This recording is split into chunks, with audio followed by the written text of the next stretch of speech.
Welcome to this week's edition of Reserve Review. I'm your host, Kalen Ariola, the Director of Communications for ROA.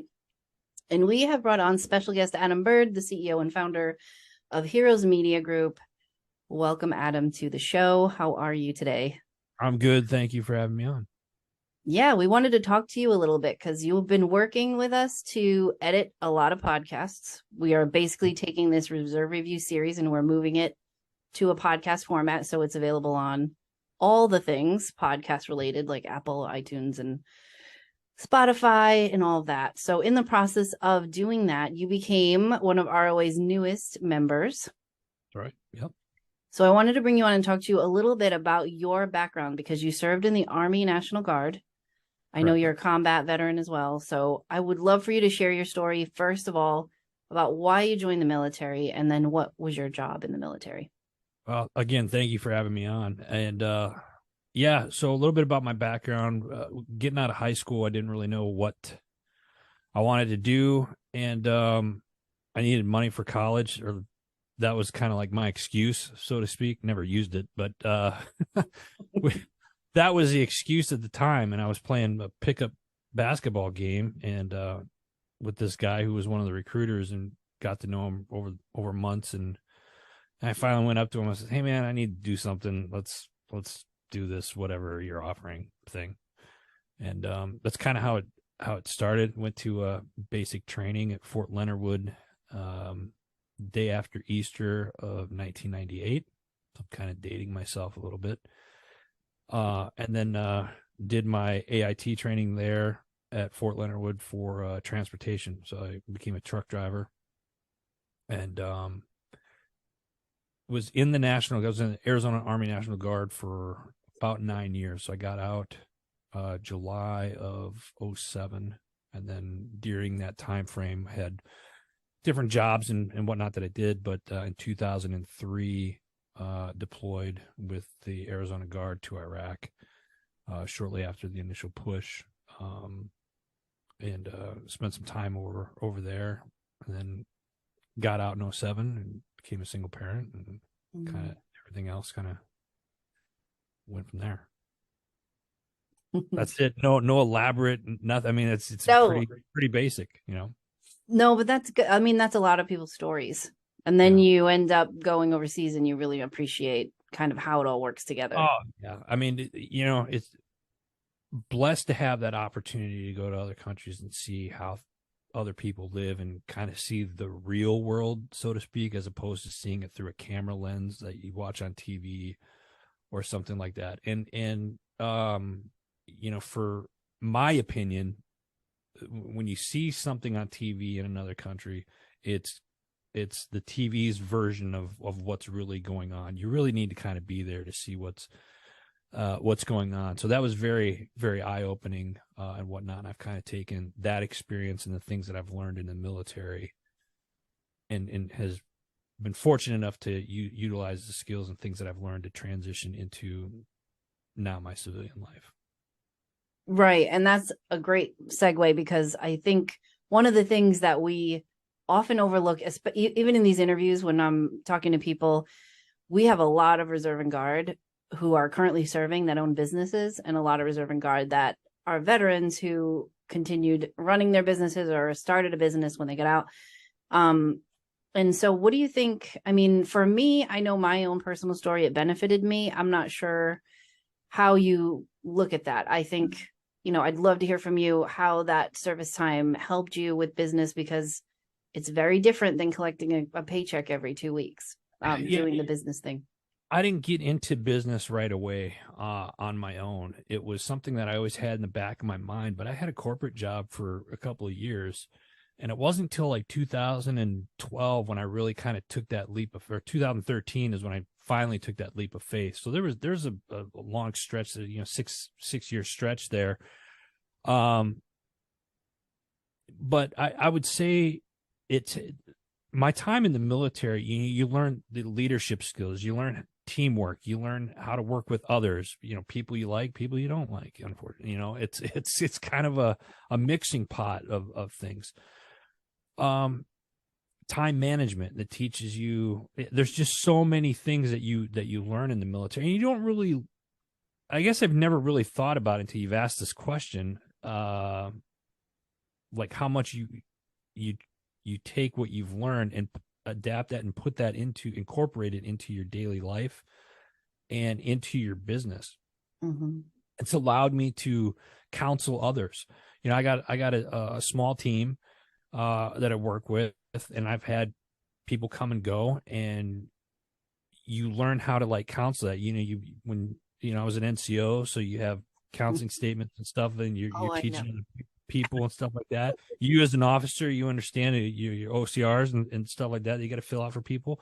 So it's you take all of that you learn. The military helped me do that because I was like, oh, this is an NCOER, or you know what I mean? And it was just like, oh, I gotta do this paperwork. Oh, all this is this. So it's you're taking a lot of the stuff that you had in the military and translating it into the business sector. And I think that's why you see a lot of veterans that are very successful business owners, because we have a lot more training than we realize than most people that don't, if that makes sense. Yeah, totally. I was just giggling and shaking my head. Yeah, we know you're an NCO. I just, as a sidebar, I've known Adam for many years, and he NCOs me every once in a while. He's one of those people that he's like, if I was the LT and he was the, staff sergeant that's in charge of the team, that habit hasn't gone away. Adam is still an NCO. He'll be like, all right, ma'am. Are we supposed to be meeting today? What time are we meeting? Okay. Did you get me the files that I requested? Oh, yeah. So I would say one of his strongest points is tracking. I can attest to the fact that he's typically on point and on schedule and he still does it NCO style. So it's one of his most endearing qualities. But I think, no, and working with veterans, but even Mary on our team, she was an NCO. She's fantastic. She does video editing and she helps a lot with ROA, like Instagram stuff.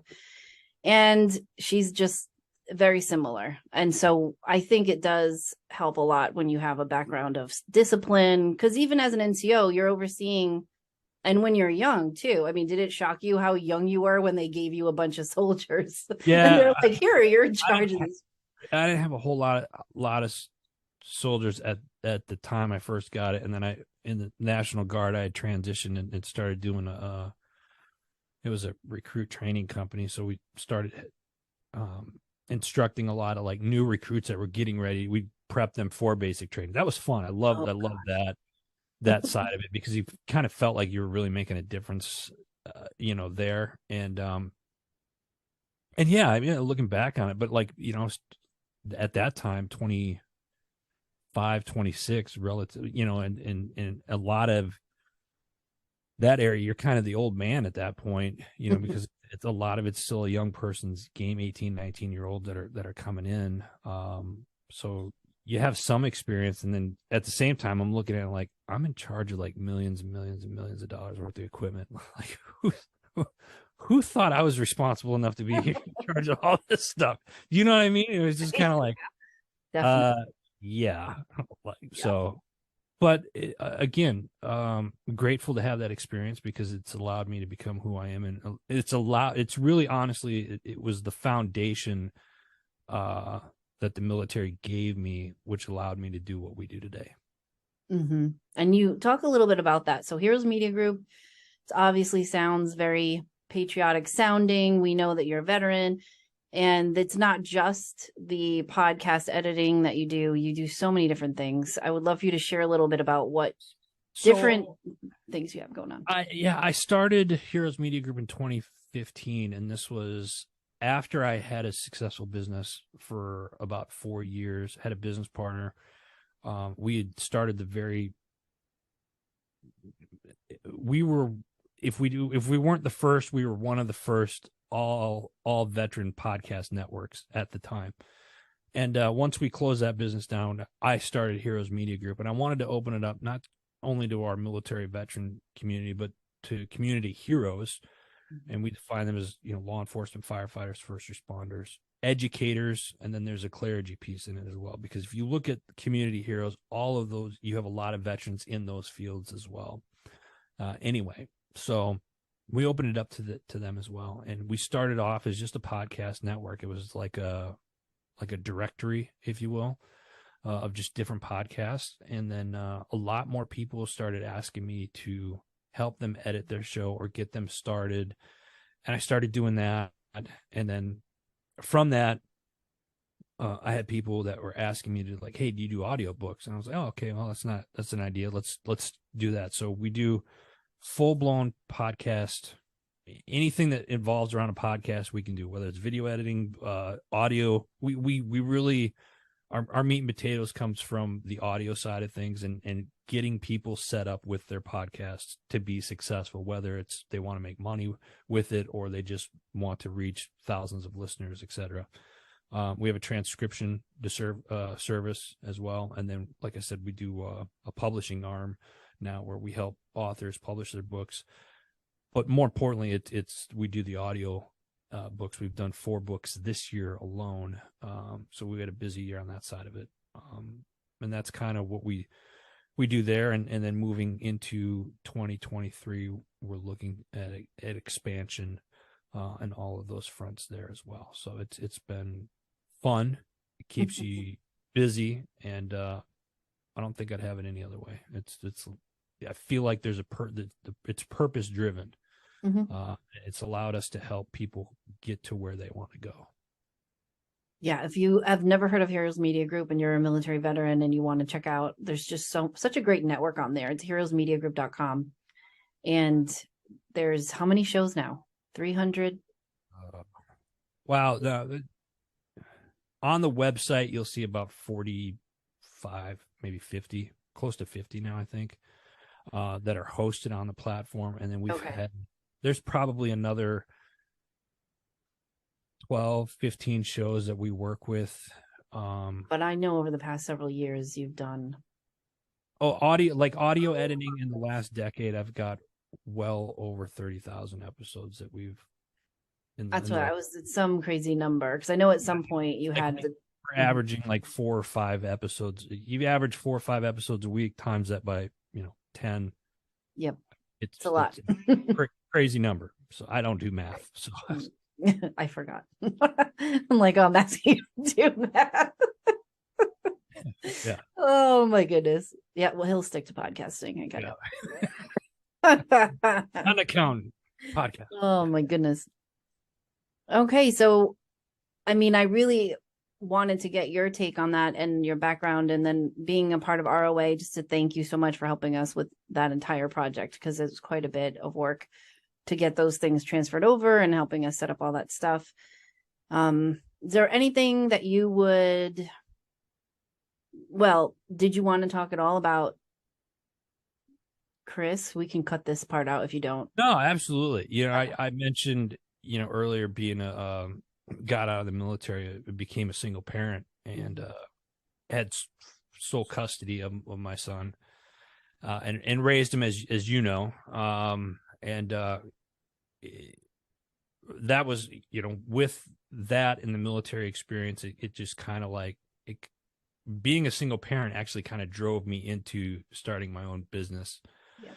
And the military gave me the military background gave me the confidence that I needed to kind of take that first step, or that leap of faith, if you will, to do so. My son now is going on 20, and he's in college, and he's planning on he's in an ROTC program, Army side of the house, and is pursuing a career in the military here soon. So grateful for that, and excited for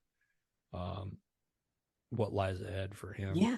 And he got a scholarship. I mean, he's really pumped up about it. It's exciting because not a lot of young people are joining right now. There's recruiting problems. The numbers are down. And he had to fight for it. I mean, he had some stuff that he really kind of had to overcome there for a few years. And it was I'll be honest with you. I tried talking him out of it. I was like, hey, I did the military thing. You really don't need to. And he was just like, yeah, I do. I'm going to. Nobody's going to tell me no. And I was just, That's awesome. okay. So, and yeah, so he's got a bright future ahead of him. Too. And I wanted, I became a member of ROA recently here in the last few months. And I think this is such a great organization and everything that it offers. And it's such a large network of people. It's a community. And I think that's in the world that we live in today, that's what it's about. We need communities like this with ROA where people can come together, work together, resource with each other and be there for one another. So I think it's great what ROA is doing. Absolutely. No, thank you for saying that. They are, I should say as a collective, the organization is incredible network. And so if you're in any industry whatsoever, we even have a platform that you can use to network with other people. Let's say that you're serving, right now, and you're at a job that you're not happy with and you want to switch career paths, or even maybe you want to get promoted within your military career. There's people standing by that want to help out from all branches. And so, and even at any of our events, I've met the greatest people, and Adam is just now beginning to meet people from the organization, but I cannot wait till he's able to come to a national convention or a leadership meeting and meet a lot more people, because it's so true when you get in your career, especially with reserve. I don't know if you found that sometimes the reserve centers, there's just not a lot of resources because they don't have the active duty base. Right. So you go to your leadership, but then if they max out their options of who they can call. Yeah, well, people only know so much, right? And we don't know what we don't know, but that's why it's important for us as a community to work together and reach out to the active duty, the reserve components, even the guard bases and whatnot, and get out there so they know that we're here to help. And I say us as a unit as a whole, to help out others. Excuse me. I look at it as like we're living our lives of purpose. You have your mission in the military. This is our next mission. When you transition out of the military, you might take off the unit. It's just you're just wearing a different uniform is all you're doing. You're still on them. You're just and you have a different mission. Now the mission is, how do we support our brothers and sisters that are still wearing the uniform, and how can we help them make a smoother transition out, and so on and so forth. And let's be that resource. Again, I said community, and that's what it is. We got to come together as a community. Absolutely. And I think on the reserve side, people often assume that because it's reserve, that it's going to be a smoother transition. No. And it's not really the case. No. So a lot of programs point to the active component mostly, and really Reserve Organization of America is the only organization in the country that only focuses on the reserve components, including the National Guard. So all services, it's a big deal, and they advocate for people. Like, did you get a DD 214 when you got out by any chance? Yeah. You did? Did you get it after combat, or did your unit give you one at the local level? I had to request one at the local level. Right. So just in case you didn't know, reserve people don't get DD 214s unless they're combat. And if you want one when you get out, you have to specially request it in order to get your benefits. And if you don't have that piece of paper, so ROA spent the last, I know, at least a decade. I don't want to quote the wrong number because then it'll make it seem like it was I thought it was 20 years, but I might be wrong on that, but I know it's at least the last 10 years. Yeah. They're fighting for it, and they just got it passed that all reserve and guard are going to get a DD 214 when they get out, because you cannot get your housing benefits. Like if you want to buy a house with your VA loan and things you're qualified for that were promised when you joined. That's why ROA is so important. And I think that sometimes we think when we're younger, like, oh, somebody else is going to help us or take care of that or whatever. And it isn't. You need organizations to advocate who are not part of the DoD system, who can see things from the outside, who can talk to congressional delegates, who can get the information to the policymakers and know what's really going on, and people that have lived it themselves. I think exactly. Because it is a strange little niche within the military. But what I heard is the Army's going to have more than half of its total force be reserve and guard in the near future. Wouldn't surprise me. And I mean, it saves them a ton of money if they just deploy you instead of having to pay active component. So there's going to be a lot more people in the reserve and guard side. And reserve and guard side has been the longest military branch side of the house of the United States. The English colonial militia, I believe, don't quote me on this, but I believe it was December 13th of 1636 is when it all kind of kicked off. I know I'm full of useless knowledge. So at least you're retaining things. I don't tend to retain anything at this point. But that's good. I'm glad.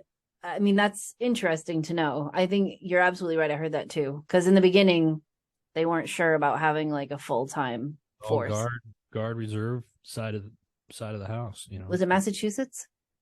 Who was the first trivia question for Instagram? It was like Massachusetts, but the first National Guard was the city of New York in 1836, something like that. Gosh, well, ROA is not that old, but they are 100 this year. We're getting a little wrinkly at this point. Nice. ROA. I wanted fine wine. So yes, if you are a reservist or a National Guard member, please consider joining. And if you're within a certain age group, you do get a free membership.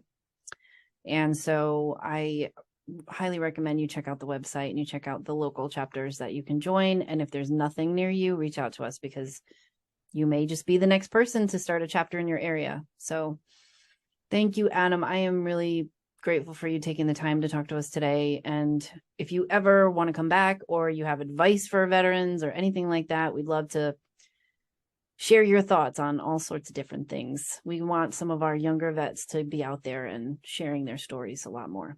Absolutely. Thank you very much. I appreciate the time.